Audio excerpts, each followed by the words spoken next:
সুপ্রিয় বন্ধুরা, আজকে আমরা আলোচনা করব প্রেজেন্ট পারফেক্ট টেন্স সম্বন্ধে। প্রেজেন্ট পারফেক্ট টেন্স বলতে বোঝায় কোনো কাজ এইমাত্র শেষ হয়েছে বোঝাতে, যার ফল এখনো বের হয়নি বা ইফেক্ট এখনো শেষ হয়নি। যেমন, আমি পরীক্ষায় পাশ করেছি। এরকম বাক্য বোঝাতে প্রেজেন্ট পারফেক্ট টেন্স ব্যবহার করা হয়। যেমন, এই বাক্যটি যদি আমরা ট্রান্সলেট করি তাহলে আমরা কিভাবে করব? প্রথমে এই ধরনের বাক্যে সাবজেক্ট থাকে, তার সাথে সাবজেক্ট অনুযায়ী হ্যাজ বা হ্যাভ ব্যবহৃত হয়।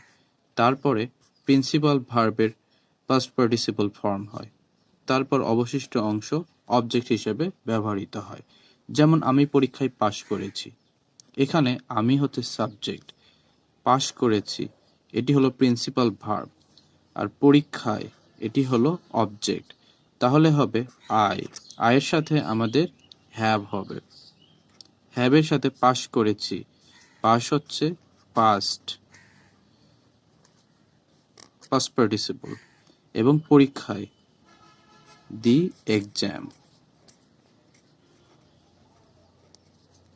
এভাবে আমরা যে কোনো প্রেজেন্ট পারফেক্ট টেন্সের ট্রান্সলেশন করতে পারি তার গঠন প্রণালী অনুযায়ী।